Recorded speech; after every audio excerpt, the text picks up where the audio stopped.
Halo semua, balik lagi sama saya Abah Kopdut alias Kopi Udut. Semoga jiwa dan semangat kalian semakin brutal.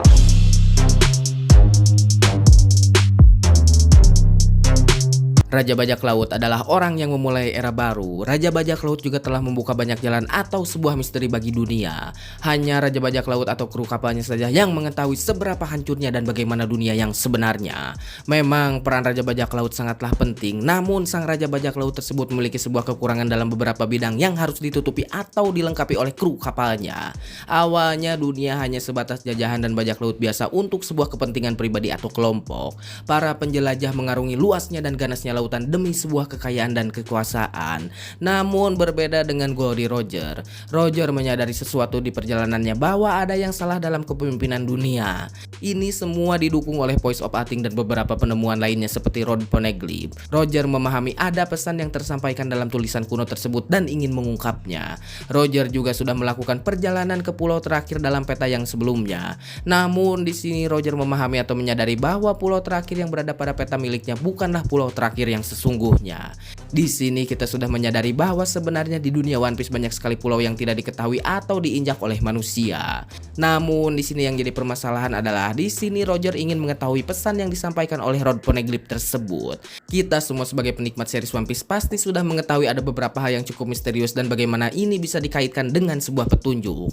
Contohnya adalah ketika di awal-awal kita mengetahui ada sebuah fenomena yang bisa memperpanjang usia anak kecil kepada usia tua atau abah-abah. Yang kedua, kita sudah mengetahui bahwa ada pulau para naga yang sudah hidup ratusan tahun ketika Luffy mengantarkan Apis. Sebenarnya di sini Oda Sensei ingin menyampaikan sesuatu bahwa dalam dunia One Piece ada banyak hal yang belum diketahui atau dijelajah. Inilah yang membuat kita semua menyukai series tersebut. Luffy selalu berjalan maju ke depan dan menemukan hal baru tanpa pulang ke tempat sebelumnya. Petualangan Luffy masih sangatlah panjang dan beberapa hal besar yang belum kita ketahui. Seperti yang dikatakan pada chapter belakangan ini, kita mengetahui ada orang dengan luka bakar yang bisa mempengaruhi alur cerita dari One Piece ke depannya. Atas diketahuinya juga bahwa orang tersebut adalah orang yang membawa atau mengetahui Rod Poneglyph terakhir. Ini juga menjadi sebuah teka-teki besar yang harus dijawab dan diketahui. Yang berikutnya adalah orang dengan penutup mata. Oda Sensei pernah berbicara bahwa dia akan menciptakan sebuah karakter dengan penutup mata yang cukup mempengaruhi alur cerita tersebut. Dan Oda sendiri pernah berbicara bahwa dia sudah tidak sabar untuk menggambar karakter tersebut. Kemudian kita juga sudah mengetahui bahwa sekarang Akagami akan mengklaim One Piece. Sebenarnya sejauh ini kita semua belum mengetahui pasti tujuan dari orang tersebut. Akagami terlibat secara langsung dengan dunia One Piece itu sendiri. Seakan-akan Akagami memainkan perannya di belakang layar dan menuntun perjalanan Luffy sekaligus melindungi atau lebih tepatnya memantau pergerakan Luffy itu sendiri. Namun kita semua belum mengetahui tujuan utama dari Akagami. Orang ini cukup berbahaya dalam pergerakannya. Karena Akagami juga adalah salah satu orang yang bisa kita sebut sudah sampai ke pulau terakhir. Tidak mungkin jika orang seberpengaruh Akagami tidak mengetahui hal apa saja yang ada di pulau terakhir. Memang Akagami tidak pernah sampai ke tempat tersebut, namun dengan adanya sisa-sisa peninggalan Roger beserta krunya maka Akagami juga setidaknya mengetahui kebenaran. Dalam pemikiran saya sebenarnya Akagami bisa saja ke pulau terakhir dengan kemampuannya dengan segala bidang yang dimilikinya. Namun balik lagi ke perkataan saya barusan bahwa sebenarnya jika Akagami sampai ke pulau terakhir tersebut tidak akan merubah apapun. Seperti perkataan Shirohige kepada si goreng patut penghuni kerak neraka yaitu Kurohige, bahwa orang yang ditunggu Roger di pulau terakhir bukanlah Kurohige. Maka sudah jelas meskipun Akagami mampu atau mengetahui ada apa di pulau terakhir berdasarkan informasi yang disampaikan sisa kru dari Roger, maka tidak akan merubah apapun dan hanya akan merusak tujuan dari Roger itu sendiri. Maka jika Akagami ingin seperti Roger dan menghormatinya sebagai kapten bahkan orang tuanya sendiri, maka Akagami harus sejalan dengan tujuan dari Roger. Maka di sini Akagami harus menentukan atau memainkan perannya untuk era baru dan menentukan siapa orang yang berikutnya atau kandidat Raja Bajak Laut yang selanjutnya. Ini semua terhubung dengan apa yang dilakukan oleh Akagami ketika menyerang kapal dari Wushu. Bahkan Mamang Wushu sendiri kebingungan mengapa Akagami menyerang mereka padahal dalam kapal tersebut tidak ada harta karun, tetapi hanya ada buah gomu-gomu atau hanya sebatas buah iblis karet. Maka kesimpulannya jika Akagami mengetahui kebenaran atau setidaknya informasi yang diperlukan maka tidak akan melakukan hal tersebut. Sudah jelas Akagami mengetahui sejak awal bahwa buah iblis yang dibawa oleh si Mamang Wushu ini bukanlah gomu-gomu, melainkan Hito-Hitonomi model Sun God Nika. Akagami sudah tahu banyak dan hanya perlu melakukan strategi agar semua keinginan dari Roger dapat terrealisasikan terhadap Luffy. Dan Akagami juga ingin mengetahui bagaimana dunia ini berjalan dan apakah yang disampaikan Roger atau sang kapten dalam krunya adalah sebuah kebenaran. Jadi gimana menurut kalian? Tulis pendapat kalian di kolom komentar, dan buat yang mau request sok aja nanti sama saya dibahas.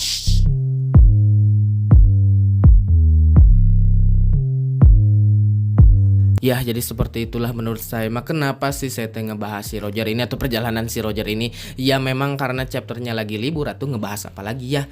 Jadi di sini saya berpikir bahwa si Akagami ini memang sudah menyadari bahwa buah iblis yang dibawa si Wusu ini adalah Hito-Hito Nomi, bukan Gomu-Gomu Nomi.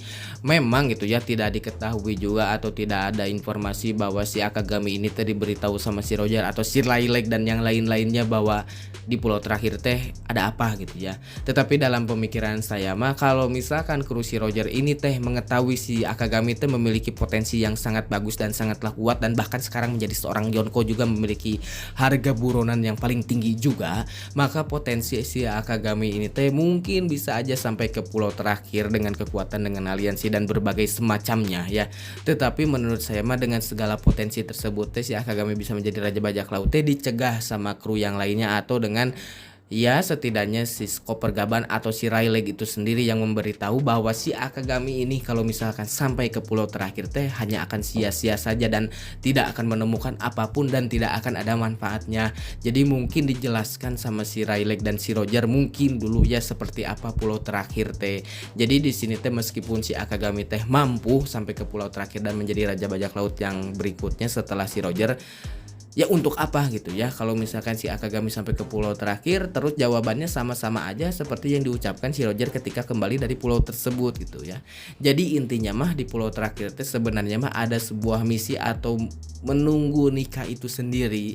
Maka si Roger ini atau si Rayleigh atau si Chopper Gaban lah intinya namanya apa ya, nama-nama besar dari si Roger itu kan 3 ya, si Chopper Gaban, si Rayleigh sama si Roger. Mungkin ada yang memberitahu bahwa sebenarnya yang ditunggu di pulau terakhir adalah orang yang memakan buah Gomu-Gomu Nomi, atau yang dalam artian adalah Hito-Hito Nomi model Sangan Nika. Nah si Roger ini sepertinya memberikan misi atau memberitahu ke si Akagami yang harus sampai ke pulau terakhir berikutnya harusnya bukan mereka tetapi si Nika itu sendiri ya, si Luffy lah intinya gitu ya. Nah di sini cuman yang jadi masalah ketika zaman si Roger kan tidak ada gitu ya, buah tersebut tidak diketahui dan siapa yang memakannya. Dan di sini si Akagami juga melakukan perjalanan dan membentuk sebuah kelompok bajak laut Akagami dan mengetahui bahwa buah Gomu-Gomu tersebut yang didapatkan dari informasi si Roger, si Rayleigh atau si Gaban adalah ada di si Wusu Hito-Hito Nomi yang sebenarnya adalah Nika. Maka si Akagami menyerang si Wusu ketika pengawalan buah tersebut untuk disimpan atau dikembalikan ke pemerintah dunia. Dan di sini juga kan si Wusu juga kebingungan gitu ya, kenapa si Akagami menginginkan atau menyerang mereka di dalam kapal tersebut tidak ada harta karun sama sekali, hanya ada buah karet Gomu-Gomu yang tidak berguna gitu ya, yang dikatakan yang naon atau buat apa gitu buah iblis tersebut, karena digunakan juga ya hanya sebatas karet aja gitu. Jadi si Wusu juga tidak mengetahui, dan memang pemerintah dunia juga menutupi buah iblis tersebut gitu ya. Jadi wajar si Wusu tidak mengetahui dan informasinya bocor ke si Akagami. Entah si Akagami itu mendapatkan informasi tersebut dari si Roger, si Rayleigh dan si Gaban atau semacamnya. Tetapi dalam pemikiran saya kalau misalkan di buku Encyclopedia buah iblis yang dibaca sama si Kurohige yang terkuat adalah Yami-Yami, maka yang dicari sama si Kurohige adalah si Yami-Yami itu sendiri. Kalau misalkan nomor satunya adalah si Nika, otomatis si Kurohige ini juga akan balap gitu ya, lomba gitu sama si Akagami mencari buah iblis tersebut. Si Kurohige tahu dari buku Encyclopedia, si Akagami tahu dari si Roger atau kru yang lainnya. Jadi si Kurohige sama si Akagami mencari buah iblis yang sama. Kalau misalkan di Encyclopedia itu ada gitu, tetapi kan tidak ada. Yang diketahui hanyalah buah Yami-Yami itu sendiri. Nah di sini cukup tertariknya di saya dalam pemikiran saya. Kalau misalkan dalam buku Encyclopedia ini si Yami-Yami sangatlah berbahaya dan nomor 1 lah ya, buah iblis nomor 1, kedua adalah gura-gura dan sebagainya. Kenapa sih pemerintah dunia ini tidak memakan atau mengambil buah iblis tersebut ya? Kemarin juga si Gorosei kan adalah mode Zoan gitu ya, buah iblis Zoan, entah Zoan apalah, yokai seperti itu. Kenapa gitu kalau misalkan buah Yami-Yami ini sangat berbahaya, kenapa tidak dimakan sama si Gorose itu sendiri gitu ya. Apa karena sulit didapatkan atau seperti gimana ya, mungkin aja gitu ya sulit didapatkan karena buah silau juga ya, apa namanya tuh, buah OP-OP Nomi juga kan harganya 5 miliar berry, otomatis kan buah iblis tersebutnya sangat sulit didapatkan dan opsinya adalah kekuatan yokai tersebut mungkin gitu ya, tapi memang tidak ada informasi yang diberikan dari Oda Sensei terkait hal tersebut. Tetapi kalau misalkan kalian sambung-sambungkan ini cerita yang terhubung dan ada beberapa kemungkinan dan hipotesa lah, anjir inti hipotesa anjing, sosokan bisa ngomong ya, intinya seperti itu ya. Kalau dihubungkan teh memang nyambung gitu ya. Kenapa si Akagami itu bisa mengambil buah iblis Gomu-Gomu dari si Wusu? Kenapa di buku ensiklopedia teh ada Yami-Yami yang terkuat sedangkan si Gorosei-nya juga tidak memakan Yami-Yami?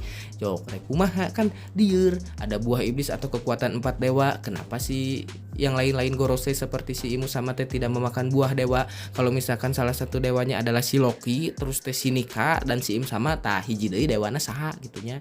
Dewa hujan, dewa bumi, dewa langit dan sebagainya. Dan yang jadi sangat menarik juga ini tuh jadi panjang Yang sangat menarik kenapa tidak ada buah iblis air gitu ya. Logia air.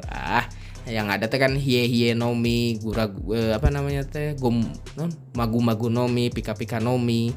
Kenapa tidak ada cai nomi atau air nomi gitu ya? Akan sangat OP sekali kalau misalkan bisa mengendalikan air. Kalau misalkan si buah iblisnya ini teh lemah terhadap lautan, tetapi ada buah iblis yang bisa mengendalikan air atau mengendalikan lautan, wah anjir sangat OP dan luar biasa menurut saya, Pak. Ya itu mah cuman teori lah dan untuk mengisi waktu aja ya. Jangan terlalu serius lah sama saya. Mada channel ini mah beda sama channel yang lain.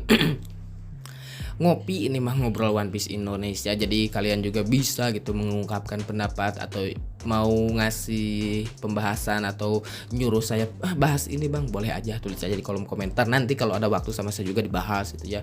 Karena ini mah ngopi ngobrol One Piece Indonesia. Jadi santai aja lah. Kalau misalkan pakai skrip mah sedikit terame ngobrolnya. Jadi karakter saya teh kalau ngomong teh ya sesuai skrip aja gitu. Kalau misalkan tanpa skrip mah kayak gini ngomong ya seadanya gitu. Saya mah seperti ini gitu orangnya gitu. Ya meskipun kata-katanya juga tidak bisa di apa namanya teh, tidak bukan diatur ya, kata-kata saya teh buruk, gak bisa bahasa Indonesia baku dan serapi itu teh gak bisa gitu karena orang lembur atau orang kampung jadi bahasanya kayak gini ya. Jadi maaf aja, harap dimaklum lah. Dan kalau misalkan teori saya juga berlebihan dan salah pengucapan kata dan semacamnya, saya juga minta maaf dan silahkan kalian perbaiki di kolom komentar ya. Jadi santuy aja lah sama saya mah ya. Saya teh nganggap kalian teh keluarga lah, jadi keluarga, teman atau apa semacamnya untuk mengungkapkan pendapat, dan pendapat saya teh menurut kalian kayak gimana dan pendapat kalian juga kayak gimana. Saya teh cukup penasaran jing karget Ya udahlah, karena tenggorokan ini teh sudah kering, ngocoblak tanpa skrip jadi lebih panjang dari skrip itu sendiri. Ya udahlah, salam sejahtera, wanginya ketek Luna Maya, goodbye, dadah.